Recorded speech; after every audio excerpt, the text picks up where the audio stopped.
Hello and welcome to week 21 of the FUT Weekly podcast. This is a gameplay episode and I have two familiar voices to start us off. First of all, Japes, welcome back to the podcast. Thank you much, Ben. Happy to be back. How was your birthday last week, actually? Birthday was good, though I've got it happens to us all at some point in time, but I don't know if there's a worse day of the week to have a birthday than on a Tuesday. You have to start the week on Monday. You don't really want to take Tuesday off for your birthday and you're still going through the rest of the week. So do you try to celebrate it on the weekend before? Do you I feel like you just end up conceding that it is what it is and it's on a Tuesday. And no, it was a good birthday. It was nice. I'm hitting that stage in life now where I've picked up stupid injuries. I've got a strained bicep muscle right now, which lifting small children, it's just not doing that great. But just a reminder that my FIFA skills should be going down, but they're not, Ben. That's not true as well. I would say I'm it's still a top 2 player in NA, maybe, right? Who? But you've never been one to rely on your reflexes anyway, right? That's true. Not a high twitch player. So, and talking of, you just mentioned him. The next guest on this podcast, we have 𝗏𝘬𝗏𝘀. Plenty of enjoyment of the 4-3-2-1, which people can hear about on previous podcasts. So, good to have you back on this one. And maybe no formations this time, but welcome back. Yeah, excited to be back talking about gameplay, especially post Team of the Year. Squads are changing a lot. So, some high stakes games, some God squads out there. So more prescient than ever to improve your gameplay if you can. Yeah, definitely. And to help us all with our gameplay, and particularly actually, I think we're going to talk about the mental side of the game, we have pro coach and a very good player as well, Stu Curwen. Welcome to the podcast for the first time. Hello, Ben. It's good to have you. And actually, in terms of things you've done in the past around the FIFA scene, is it mainly that pro coaching side of things that you've been focused on in more recent years? Yeah, it is more recent. Been coaching the regular players also, but yeah, mainly focused on the pro level. Stu, I was interested to hear from you because one player we didn't talk about in the content podcast, but you mentioned just before we started recording that you think he's actually, not as bad as people might think, or maybe offers decent value, is that Flashback Walcott. And he has got a base 99 pace, which isn't something you see that often, actually. Do you kind of rate him, actually? You think he's all right? I think that could be a game changer coming into the 73rd, 75th minute. You need that extra bit of legs coming down the wing. I wouldn't play him through the centre, but definitely down the wing. It is one of those cards, you're either going to love him or hate him, but I think I would use him myself. Would you actually coach a pro player to use that card? No, I wouldn't. For early stage players in the game that might be needing someone off the bench, that's still, an outlay for a card that you're bringing on for 20 minutes. Yeah, it is. It is an expensive one, but if you've got the fodder in the club from Team of the Year and you haven't packed anything and you're low on coins and your bench isn't great, you haven't got the coins to go and get your 𝘭𝘪𝘬𝘦, then that's another alternative. It's not a great card, but it's a good card. It is something that is usable. Yeah, I think 𝗏𝘀𝗏𝘀 Walcott, right, is the only really affordable player with max pace, and that means he's the only player with max pace you can bring off the bench because you can't chemistry style boost players who are being subbed on. So in that sense, he's pretty unique and you could maybe say good value compared to the really expensive options up there. Yeah, he's one of the better ones to use that have come out this week. And actually, we tend to do player reviews, as people will know at this point in the podcast, but actually, and it's a bit of a sad indictment on Future Stars, or maybe the difference between Team of the Year and FUT Future Stars, that actually I don't think any of us have used really any of these FUT Future Stars players. Admittedly, I've been travelling, so I haven't had much of a chance to play, but Stu, are there any other players at all that you've seen over Future Stars you think that's someone that people might want to consider or might actually be better than people are thinking? I guess Walcott is an example of that, but an actual Future Stars player, just to kind of put you on the spot here. Looking at the Future Stars, I haven't done any Future Stars myself. I think they're very underwhelming. They're not as good as they should be. I mean, last year Future Stars was so much better than this year so far. Hopefully week 2 brings us something a lot better than what we've seen. I mean, you start comparing Griezmann, the World Cup version that they brought out, and the Future Stars. and Griezmann absolutely destroys the future stars, the better future stars card. I just don't think they're worth investing your money into these future stars currently. Maybe next week when the batch 2 comes out, we can see some better cards coming out. I don't think there's a future stars that's currently out that I would use, and definitely not on the pro circuit. I was going to say, normally I'd plug the content podcast, but honestly, you've just heard the summary of the content podcast there. I think that's basically what we said. So, I think that's a very good point, and pretty much what our feelings were overall. So let's move on to gameplay, which is, unlike Future Stars, exciting, enjoyable, and something that I'm sure we can talk plenty about on this podcast. So first thing to mention is plenty of people, as I said before, enjoying Hugh, your 4-3-2-1. For those out there who are using it, maybe it'd be nice to do a bit of an update. Are you still using it? Have you made any tweaks again? I know it's something you've been kind of iterating on over time. Anything to kind of follow up on? Yeah, I have been using it, kind of going back more to the original version that I had first posted, just because the team I have now fits it a bit better. But I haven't really changed too much. The main issue I've been having, and I know some others in the Discord have been talking about this, is that, so I have the right center mid right now on Get Forward, which is Team of the Year Bellingham, and then the stay back center midfielder in the 4-3-2-1 is that World Cup Vieira.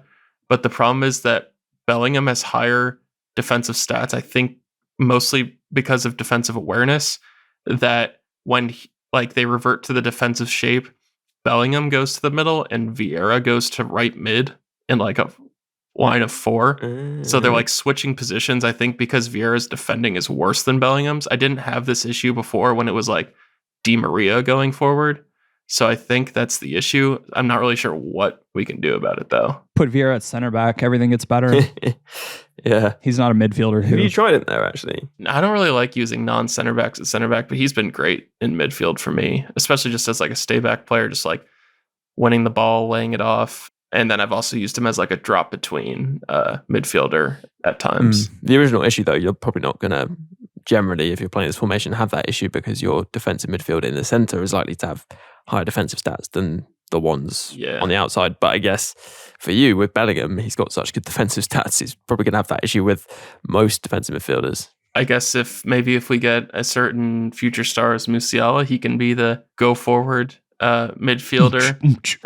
Bellingham can be unbalanced, and then Bellingham and Vieira can stay in the middle by themselves. So I guess we'll see. Yeah, that makes sense. Japes, you don't have any particular changes to tactics and all that, do you? Not really. I played a bunch of different formations this past week, but I still find the 4-3-3 to be the most fun, albeit not the best. I sort of just accept that there are better formations out there, but I enjoy how it plays the most. Yeah, similar for me, really. I mean, the false 9 still working nicely. It also had a huge addition at false 9 because of the draft 84x5 actually got the regular hero Ginola in there, which was just casual, ridiculous. Yeah. And he's great. I mean, actually, when you look at his stats, he's got a few holes that you have to kind of patch with the chemistry style, but he's still, obviously amazing. And having him at false 9 and being able to kind of create opportunities off him has been, a nice revelation, to be honest. And, obviously getting player of the month, Mbappe, and putting him in a wide position, actually, he's just burning those fullbacks, which is great. You feel bad not using him in the middle because he's so good, but he's such a mismatch out wide. But I mean, Shockers and Mbappe is really good, right? This just in. Exactly. Yeah. But Stu, actually, we should move on to you. What have you been playing at the moment? Feel free to take as much time as you want. Feel free to be a meta rat. Yeah, tell me how to use Mbappe and Ginola properly, I guess. I'm actually not a meta rat this year, and I haven't been for maybe last year.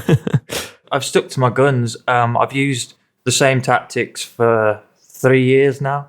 Oh, wow. Same thing. I haven't really changed much in them. So it's a 4-4-2 flat, balanced, 50 width, 70 depth, get that high line. I don't like playing the offside trap too much. I like to be in control of it so I can trigger the offside trap if I need to. But yeah, just to clarify, because some people won't know actually, that if you go to 71, 72, isn't it? You'll see the text change, won't you, on the depth slider. Yeah.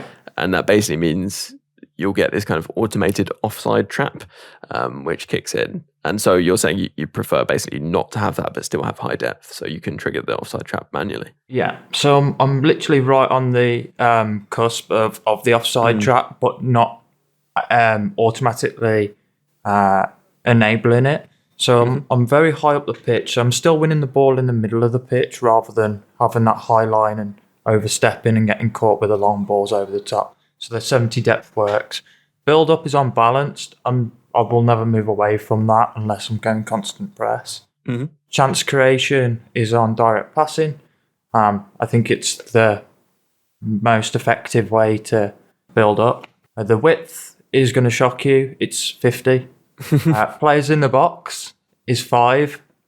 And the corners and free kicks are both on 2. But this is where it will change in the instructions. And you'll be like, why? And the reason I use them as we go through, I'll explain each instruction so you can adapt to them if you want to. So the 2 strikers are on stay central, come back on defence. Left mid is on come back on defence, cut inside, come short, get into the box. The right midfielder is on come back on defence, cut inside, come short, get into the box. Stay back while attacking, cover centre on both centre mids. Stay back on the left and right back. Stay back on the centre backs. And the goalkeeper is unbalanced. And the reason why I run these tactics, because I send manual runners. You've seen how 𝗪𝗲𝗏𝗀𝘀𝘁𝗲 plays. He triggers the runners. He uses the L1 and R1 buttons to trigger and pull back players. I play very similar style to him. 2 centre mids are just going to block anything coming through the middle. I'm not expecting them to join the attack. I'm just expecting them to win the ball and feed it out to left or right mids. When I trigger a runner manually, I can direct where my player is going to run. With the cut inside, it cuts between the left and the right back and the centre back. So they're going into goal. And then when I'm attacking down the left-hand side, my right midfielder is attacking the penalty spot. So I've always got 3 players in the middle of the box at all times. So if there's any ricochets, a save off the goalkeeper, my players are on it like a flash, and it's a goal. Equally, with a high depth, we can add pressure, controlled pressure, and when they try and go over the top, because I'm not running offside trap, I just switch and go and collect the ball. So I've got ultimate control all the way across the pitch. And so maybe it'd be useful, actually, just in terms of what you said. Imagine if listeners were to try this, some of them, and myself included, maybe aren't particularly familiar with manually, triggering runs. I'll sometimes do a bit of that, actually, but I can't say I'm particularly precise or deliberate about it, right? I'll press RB if I need a player to come towards me, or I'll press LB if I would like a player to make a run. I don't feel like there's a player running in behind, something like that. But I'm not particularly precise in what I'm doing. So are there any tips that you give? I mean, in terms of the mechanics, you're just pressing L1 or... So to make it a lot easier for guys who aren't used to working the controller as efficiently and as effective, and I get lazy myself, so that's fine. I'll move them from come short on the left and right mids, and I'll put them on get in behind, and I'll move the mixed attacks to get in behind as well. Okay. And that will automatically trigger those runners in the efficient route that I'd want them to. And then if I want them to pull short, I just click the R1 button and call the man short that I'm looking at. Let's say a listener is interested in triggering runs themselves. Are you doing directed runs or just literally pressing the L1 button for them to start making a run when they get into a certain position on the pitch? Is that the idea? When I'm just getting past the halfway line, I will just spam L1. Okay. I'm triggering 3 or 4 different runners at the same time. Okay. It causes absolute chaos for your opponent to defend against. Interesting. Because you've got players going forward. Equally, once they step, because I've got 5 in the box, once they step offside, they then start to revert to come back onside. The AI defenders do not pick that up, and you've got a simple pass inside and you're into the back line to exploit.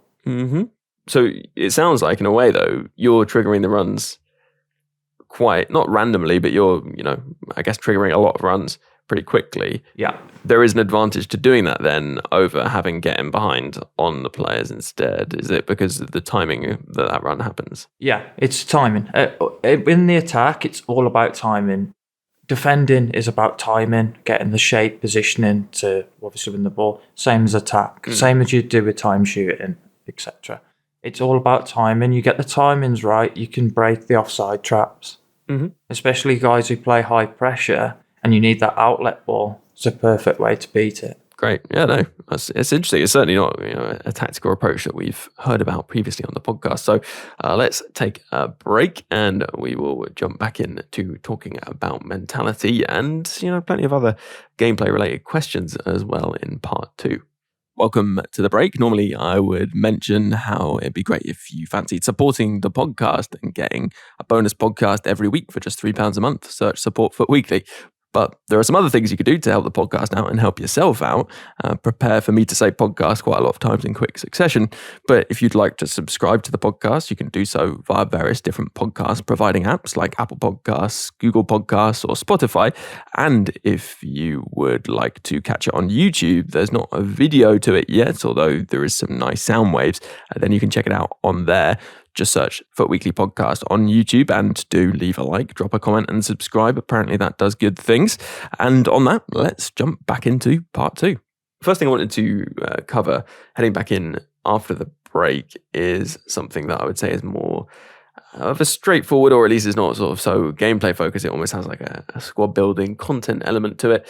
Matt says, I would like to know how the panel approaches chemistry after Team of the Year. As the cycle rolls on and the power curve creeps up, should chemistry still be a priority, given that low or no chem doesn't reduce stats? Is it less important than we think? It's interesting because actually last cycle, you could play a player on 4 chem and they'd still get a slight boost. But realistically, nobody was doing that because you'd be at a disadvantage compared to your opponent who was likely to have their players on 4 chem, right? So that would suggest that we're not really going to necessarily be in that situation, apart from when you get a player who's quite far ahead of the curve, like 𝘬𝘯𝘰𝘸, but very cheap, and people can just chuck into their team, I suppose. So you have seen more of that. But I was wondering, Hugh, let's start with you. How important do you think it is getting your players on high chemistry? I feel like there's still pretty much a need for full chemistry unless you have like truly end game players.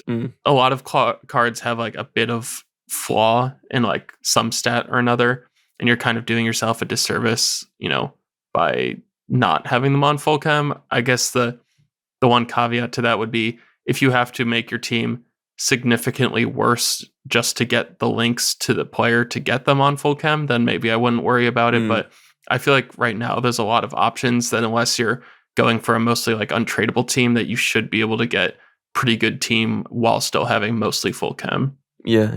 That makes sense. And Japes, how are you feeling about chemistry yourself? Is it something you're less worried about now, or are you still aiming for 2 or 3 chem? I think I mainly aim for 3 chem. I used 𝗏𝗏 on 2 chem for a little bit, but never bothered to get him on 3. So my team is mainly made up of like heroes, icons, and some Bayern players. So I honestly don't really think about it that much. It's interesting though, because you say that, but 𝗏𝗏 was still on 2 chem. So is that, I guess that's the thing, because he's Senegal, isn't he? So getting the nation chem is... He doesn't get any of the German boosts. Yeah, I do think in terms of 2 and 3 chem, there is a fair bit of difference, but not huge compared to, obviously, 0 to 3 is big, right? I think the way that people need to think about this is, let's take someone like Lucio, who has 83 pace. Imagine that he had -8 pace and in fact had 75 pace. He'd be nowhere near as valuable as he is. And it is important to note how valuable that +8 you can get from those full pace boosting chemistry styles actually is. It is a very valuable boost, so you don't want to miss out on it. But at the same time, you need to be aware of what another player may be able to offer with lower chem. And so the best way to check this, go on a site like FUT.gg and see on, say, 1, 2, 3 chem, what that player's stats look like compared to another player that you might be using in that position. So that's the best way to think about it. Like, is the player on lower chem going to come in and do a better job? But I think in most cases, you're really going to want max chem in order to particularly boost pace on defensive players. I mean, pretty much every centre-back having Max Chem on them, and something like Shadow is going to make such a big difference in terms of their performance for you. And let's move ourselves on, and actually, Stu, what I'll come to you on is a key thing we're going to talk about this week, and that is the mental side of FIFA, which is really something that, although people might think about here and there, I think is probably not focused on enough. I think even for pros, this is probably one of the areas that coaches will tell you pro players are weakest on, and that certainly applies to regular players as well. Very much kind of underrated. Yeah, I think mentality makes up about 80% of the game that you play. I mean, it controls everything you do on the pitch. Even pro level players can lose their head and they'll end up losing the game. And this is where little tips and little tricks can help handle the mentality side. And equally, if you've got a strong mentality, you can turn a game around, win a game, using the pause menu, going into the onboard computer, looking at the match details, seeing which way they look at passing lanes, where they're trying to exploit you, can just refocus your mind to go, okay, he's using the left back, for instance, and he's playing into the centre mid, but then he's switching it out to the right mid.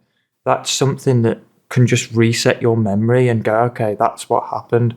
Okay. That's interesting. So you were saying you actually would go into the pause menu at certain points in the match, and then what particularly are you looking at within the pause menu that you feel would help people kind of assess a game? So I'd go into the pause menu. I would be taking deep breaths. I'd get a drink, for instance, just to settle myself down, take my way away from that pressure in game for the 40 seconds. But in doing so, I'm going to try and find a way I can win, a way I can get through a player. So I'll look at match facts and I'll go across to passing, which will bring up his formation, and it'll have green lines. Thicker green lines means more frequent passes into that area, and you'll start to see a pattern that your opponent is playing. Then I'll start to build a insight to how I'm going to exploit this guy and how I'm going to try and beat this guy by using his strengths against him. Okay, that's interesting. So basically you're thinking this player, well, he's playing a lot of passes, say, out from his left back to his left winger, maybe back into the centre, and then, to his forward or whatever. I need to think about that. And what would you be thinking? Like, I need to cut that pass particularly, or cover that area and force him elsewhere? Or like, what would be the kind of follow-on process? So it puts me 3 steps ahead of him then. Because I know that he's going to go from the left back to the striker, and then he's going to go back to the centre mid. And he's probably done that a few times. So I know if he goes from the left back to the striker straight away, I need to stop that ball. But then if I can't stop that ball, I know his next pass is going to be into the centre mid. I'm already 3 steps ahead, so I can position my players around those areas to win that ball. Okay, yeah. And that is interesting. I feel like a lot of people wouldn't necessarily look into that stuff like during a match. I mean, probably not many people are looking at it after a match either, but yeah, being able to take note of it and make changes during a game, that is really good. What kind of point in the game would that tend to be? Like, would you be doing it maybe at half time? I guess that's like a free pause, isn't it? You can check then, but would you be doing that even in the first half, or just any particular time? I check it at half time. When I concede a goal, I will go and have a look. If I'm under pressure, under the cosh as I call it, from him, and he's overloading me heavily, I'll take a pause, and it will just give me that 40 seconds to reset, have a look what he's doing. And it doesn't take my mental energy to just go and look at something. Yeah. And it's also a mental reset to then go in and say, okay, I might need to make an adjustment here. Japes, would you say that's something that you often do in your head? Are you recognizing patterns that opponents are playing and then looking to cut those out? I feel like having 100%. Yeah, I feel like having seen you stream, I notice that a lot. You'll be like, oh, this player's doing this. Yeah. What kind of things do you see? Particularly? I mean, people build in like muscle memory with FIFA. And so a lot of their like sequences seem to be, they consistently try to do like the same thing because that's the way their brain works. For me, I don't know if I'm like as good at recognizing passing pattern sequences consistently. I definitely like recognize it, but like dribbling for sure. Because I'm always trying to bait them into making a move that allows me to take the ball away from them. You know, like the left back is a great example. They get the left back, and there are a lot of people that will try to fake it, like they're going to turn inside just to play the ball down the line. And if you see that a couple times, you can start faking like you're going to guard that inside pass, like bite on it really hard and just take it away from them. And you get a free goal often. Yeah, and I guess would you say similar? You're able to kind of spot patterns that people are going for frequently in matches? Yeah, so basically if I see someone playing a certain formation, I'll generally have a sense of what they're going to try to do and, you know, kind of work my style of play off of that. But if they're playing in kind of a funky or weird way, I definitely will want to pause and like look at their formation. Especially nowadays, a lot of people will play, say, like a 4-3-2-1 that defends like a 4-4-2. So you might think they're playing a certain way, even though they're not. But I think really it's just good for like breaking momentum. Say you're up 3-1 with 15 minutes left and someone's like constant pressure going all out and then they score.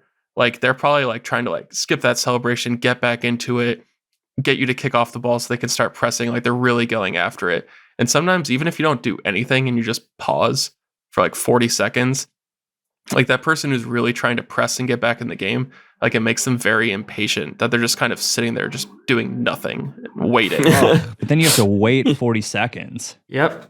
And that's the mindset. Yeah, exactly. Like help break momentum in a match, right? Yeah, absolutely. And that's what you're looking to break. It's that power of that pause. Yes, as you said, it's really frustrating if you're on the back end of it, but it's really beneficial if you're on the other end of it because you know that they're going to start running players at you because they want that goal. They want to get that extra goal. They want to try and force. That's when you can force their errors and that's when you can capitalise. Just by taking that pause, you've reached them focused on what you need to do. And I'm thinking like, you know, if I'm playing against a very good player, I'll be pausing it all the time. Do you know what I mean? Like, how do you know when to pause it or when not to pause it or when's a good point to kind of break that momentum? Maybe, you know, have a rain check in terms of what they're doing, what their squad's looking like, that kind of thing. I would pause on the first goal that you concede if it's something where you've made a mistake or you're just not focusing. I'd take a pause then. Okay. You also obviously get the pause at half time, so you could do it in the first half. That's not an issue. But the way you pause is you don't pause on the screen, so it comes up. You wait till the ball goes out of play, then you hit the pause because you don't want to give your opponent the satisfaction of going, right, you've got the pause there. I'm going to make you sit and wait for that pause and I'm going to hold the ball. And that's mental. That really can be mentally draining and you can get really frustrated and you'll see a lot of people rage quit if you see the pause come up and you just hold the ball and start recycling it back. And it will give you that upper hand to beat that opponent you're playing against. And actually, talking about that kind of thing, one thing I've always felt has helped get a mental edge massively is whether you've conceded or you've scored, actually, when you get that first possession, so that might be off kickoff, is to keep the ball in your possession for a bit, just to kind of slow things down. And I guess that actually, in thinking about it, that's kind of similar to what a pause would do, right? Just kind of taking control, taking back some of the momentum, or showing you're not going to allow them to take momentum in a game where you've just scored. Yeah, absolutely. I mean, when you first score, and like I said, it's not really talked about that much. It's the next step that you take. Do you continue to try and get that second goal, or do you try and take control for the next 5-6 minutes and make him use his controller to switch and keep switching and keep switching and keep switching, and then trying to break him down through the passing lanes and then score another? Because once the opponent concedes, they've only got one mindset, and that's I need to score. So they're going to be overstepping. They're going to start attacking. A good player will just compose themselves and take back control. So it's important that you hold on to the ball for the next 5-6 minutes and just get a foothold and then go again and try and get that second goal advantage. On the flip side of that, if you've just conceded and it's like the 26th minute, you've got so much time to score one goal. You don't want to be going into half time at 2-0 down. Going in at 1-0 down at the break is absolutely fine because you know you'll get chances in the second half to score that goal. Then the mindset to stay calm and composed during that 1-0 down, the guy who's been in the lead all the time is going to be frustrated because you've scored. So this is where the shift in mindset happens. Just having that intelligence, play with intelligence and not with aggression, and you'll start winning a lot more games for sure. I like that a lot. I think it's really good advice, and I think something that if listeners take away is bound to get them more wins, right? It's almost like a guarantee. Whenever I've been locked in, really used that kind of mental edge in games across a weekend league, for example, I'm almost guaranteed to go up a rank, right? It's amazing how much difference it makes if you can maintain that mental edge throughout these games that you're playing. It will definitely get you many more wins. Are there any kind of quick tips you'd have for people, things that might help them improve their kind of mental edge from kind of, I don't know, whether it's like settings or anything along those lines that you think can help? Yeah, first thing I would turn off is the commentary. That's the last thing you want to be hearing is someone in your ear telling you that you're down bad. That doesn't help. Yeah. If you've just come out of a real tough game and you feel like, oh, that was a real hard game, that was, and every pro player gets it, every average player, they'll play a player who is really solid, and you're like, okay, that was a tough game. You don't want to be going into the next game straight away. You want to take a break. Equally, if you've just taken a loss and you're a bit frustrated, bit tilted, just don't go into that next game. Just, there's no point. You go into that game with the wrong mindset from the last game, you'll lose that game. I guarantee. I put 85% of it that if you go into that game, you'll lose it if you've in the wrong mindset from the previous game. Yeah, I can believe that. Here's a question we've had, which we do, I guess, talk about on this podcast, this particular question, a fair bit, but I thought it'd be quite interesting to get your take on it. Hav was saying he's finding that since the patch, controlling the game when he's ahead is more difficult. Opponents will always go press after possession loss and constant pressure if I'm 2 or 3 up, and I find it's tough to slow down the game and avoid turning it into a basketball match. Does anyone on the pod have any tips for when you're in this scenario to avoid allowing your opponent back into the match? He says he tries to take things like short goal kicks to keep possession, but it isn't always possible. I guess that is kind of a mental thing, but there's also probably some like technical elements to retaining possession and kind of slowing momentum. But anything along those lines that might help people asking this sort of question, Stu, would be helpful, I'm sure. Recycling. Going from left back to right back, using the back line. Obviously, if he's pressing, you've also got another option in your goalkeeper. From the goalkeeper, you want to be looking to hit the wings, the left and the right mid. If you're using wingers or left and right cams or your left and right attacking mids. If you're using a narrow formation, it's more difficult. So I would have tried and avoid the narrow formation against somebody who's constant pressing. You want to be able to exploit the width. Recycling the ball with the lofted balls, lofted passes from left to right work, but equally going back to your goalkeeper and allowing him to press your goalkeeper to maybe to the edge of the box, and you obviously use your right back or whoever's free, and then they will then press with their midfielder. It gives you your midfielder the passing option from there, and then you can go on and score. But then with the new patch, the way it works is if you get in behind, the defenders take longer to recover. So if you've got some quick players, going back to that Walcott card, if you've got him on the wing, you can play that through ball and he'll be gone with his 99 pace. And that's the sort of thing that you need to look for. I mean, that's the thing. It should give you an advantage, right? If someone's, I guess that maybe is the mentality side of it, isn't it? It's like if you see someone press after possession loss, constant pressure, you know you have the upper hand, right? That's what you should be thinking, right? I'm now at an advantage. Yeah.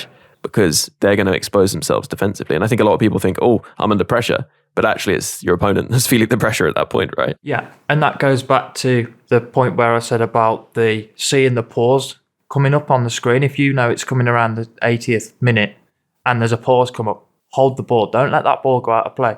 Pass it all the way back to your goalkeeper. And even if you're on the halfway line, do kick-ups with your goalkeeper. That really frustrates your opponent because they want that ball coming out. And by that time they're thinking, this guy's just not going to give me the ball. I need to take a shower after this episode. Oh, really the dirtiest tricks in the book, yeah. Well, it is kind of a thing in real life too, just to go off of that, that like when they talk about City, of course, and then like Brighton, where like a player will have the ball and he's not being pressed and he'll just stop and he'll just stand still. And like it's just agitating to the defenders because like especially the fans, that like you're just gonna let someone just stand there, you're not even gonna press him. And then like someone runs up, like sprints at him when they shouldn't.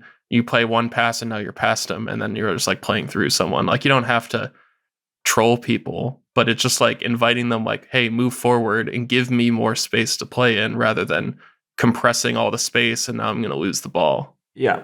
Yeah, it's a good point.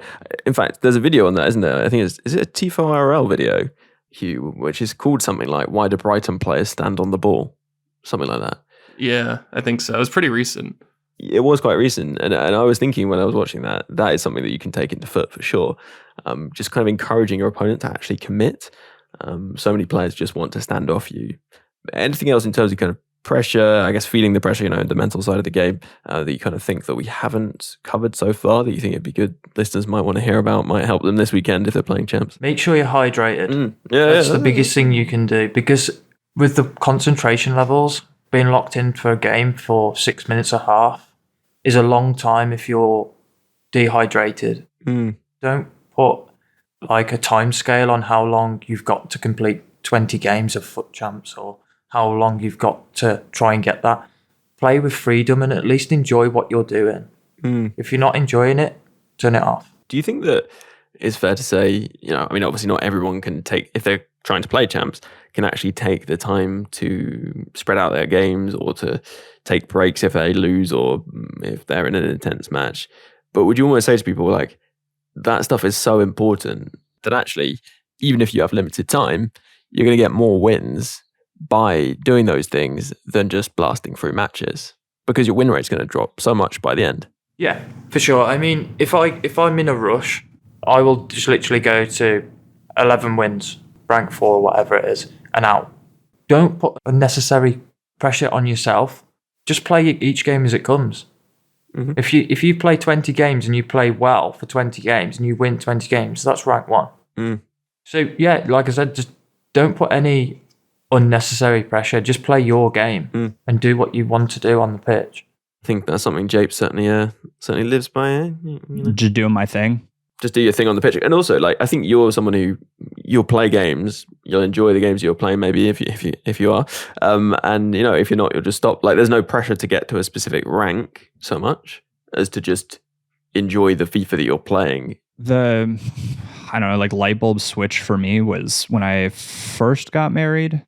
I would like get frustrated with some games of FIFA and like go back to hanging out with my wife and be like in a sour mood. And I was like, what's the point of this? Like, why is this game going to put me in a bad mood? That's unreal. So I just like from that point on was very much just like, this is so silly. Like if I'm ever feeling like this is putting me in a bad mood or I'm just like not having fun, like why would I do something that's not fun when it comes to a video game? Like why? Well, exactly. And the times that I've been in a bad mood after games is almost always when I've played too many games and have, as a result, kind of struggled and just got frustrated. It's not even like, I don't mind losing. Losing is not bad, but the problem is when you get into a mindset where everything starts to get on your nerves in the game, that really affects your mental state. And at that point, you need to stop. And if you need to stop for the entire weekend, if you need to stop for the next week, do that. I think that's probably the biggest take home, but you can take away about FUT, right? Just having that balance. I know, Hugh, you took a long break, didn't you? Maybe a month over Christmas or something like that. Yeah, I just like got to the point where like even when I was winning, I wasn't really enjoying it that much. So I was like, just take a break. It's so easy to catch up too. Like, yeah. You think like, oh, if I miss a month and like I'm not grinding, I'm not getting rewards. It's like, yeah, but you miss a month and you're also not spending coins on icon SBCs getting like base Sola. A month from now, you can get for 100K a player that's as good as like Future Stars 𝗬𝗏 right now is like 500K. So like you'll be fine. You can definitely catch up. And I would say also just in general, like don't let FIFA be your only fun hobby. Have another game or like something else. And I'm not talking just like working out or like hanging out with friends, because I think most people do those things, but like have another game or some other non-video game hobby. So that way, like FIFA isn't your only sense of like enjoyment from hobbies. Like that's something I found that like when like if I get frustrated and like I was really looking forward to like sitting down and like playing a game for a while, but I'm not enjoying FIFA. So like I don't have a choice. Like that's not healthy. Play a different game or like do a different hobby. So that way you're still like having fun and it's not tied to FIFA. Because I feel like for a while I put so much pressure on like, if I'm not enjoying FIFA, I'm just not having fun. And then it's just like a very toxic relationship with the game. Yeah, it's funny actually. I've noticed a similar thing because back at home, I would have been playing every week of the main FUT season, I guess, actual matches on weekends, which would, I think, help quite a lot in terms of putting champs in perspective to some extent, or at least reducing the weight placed on it. And this cycle, I haven't had that. And as a result, I think I've been more frustrated with champs than perhaps I would have been previously. So that could be something that might help people as well, actually. I will say, oftentimes people say like, yeah, I play FIFA, but like they wouldn't describe themselves as gamers. They're like, yeah, I play FIFA. And it's like, enjoy playing another game sometimes. And oftentimes you'll come back to FIFA and your mind will be so much clearer. Like, I don't know if you've ever looked at like a puzzle and felt like totally stumped and not been able to solve it, say like a Sudoku or something, because you've just been looking at it for so long and just going away from it. All of a sudden you come back and you're like, oh, there's a solution. Like that was so obvious. I don't know how I missed that. And FIFA can actually kind of be that way at times. Yeah, and it probably is good to play something almost totally different that gets different parts of your brain working. It might be an open world game, which is perhaps more immersive, something like that. But I would say if you're not necessarily into other games or haven't found ones that you particularly enjoy or it's not your kind of thing, then maybe actually Rocket League could be something, because it's quite similar in that it is football, but it's in a very different context, of course. But it doesn't have that kind of squad building element, and it's more about the kind of raw gameplay, if you like, less RNG actually as well. Attributes on a thing, that kind of stuff. So it could be a nice different experience for people who want to check something out, and I'm pretty sure it's free. But anyway, that is probably enough on this, and we should actually wrap this podcast up. But yeah, Stu, thank you very much for coming on. It's been nice to have a different perspective, I guess. No, you're welcome. Anytime, mate. Anytime. Really enjoyed being on here. Thank you. We should say you do offer coaching, don't you? And if people wanted to check that out and check you out, I guess just search Stu Curwen, STU Curwen on Twitter, right? Would that be the best place? Yeah, everything I do is mainly through Twitter, yeah. Great. And thank you very much as well to Hugh. It's been good to have your insight on this one. Yeah, thanks for having me. Content gameplay double feature. So yeah, it's a fun one. Yeah, and if anyone has questions, you can hit me up on Twitter or in the Discord. If you're a Patreon member, definitely join the Discord if you haven't already, and lots of people that can help out. Squad building, gameplay tips, tactics, and anything. It's all there. Exactly. Even non-FIFA things too, if you just want to chat. Yeah, exactly. That's available for gold or above supporters, but every supporter, even on the first £3 a month tier, gets an extra podcast every week. It will be whatever podcast isn't on the main feed. So this week it's content, next week it will be gameplay. You can also go through and listen to the entire back catalogue of gameplay podcasts, which is a great resource to tap into. Loads more great resources in the Discord at the gold or above tiers. And of course, if you wanted to become an icon, you get a shout out at the end of the podcast, amongst other things. So if you consider supporting, it'd be greatly appreciated. And you can do so over at bit.ly/morepod, or just search support for weekly. There'll also be a link in the description. Finally then, thank you very much to you, Japes. Cheers, Ben. If you guys want a little more of, I guess, my chatter or whatever, you can always check out my newsletter, which is substack.com/p2p-stacks. Nice. Well, thank you very much to everyone for listening, and a big thank you for keeping this podcast going to those supporters, including those icon patrons: Dave B, Hugh J, Coach 𝘵𝘂, DJ FIFA Player, Alan G, Alistair, Anthony R, Dominic P, Rob P, Jeff B, Stephen F, Tom B, Damon H, David S, Nick Jack M, Eric T, Neil P, Adam G, Dan W, Waterman, Jake G, Roger D, Springford, Elec, Bracco, Nishant, Harry P, Alex M, Lee A, Brendan W, Andrew C, Joe W, Timothy J, Dylan, Adam R, Sam K, Graham W, Andy, Ads H2K, and Brian V. Plus a special thanks to Luke M, Dave B, Hugh J, Tom M, Darren W, and Pato Foot for advice and production assistance. Before I leave you, just one more thing to add, though. FIFA's a bit like life, really. It has its many ups and its many downs. If you're having a few more downs than ups in real life in these more difficult times, then please don't feel that you're alone or need to struggle on without taking action. If you go to thecalmzone.net, there's loads of resources, advice, support, or even just a friendly chat for anyone who needs it. If it sounds like it could help you, then head over to thecalmzone.net. And for now, have a good one, and I'll catch you on the next podcast.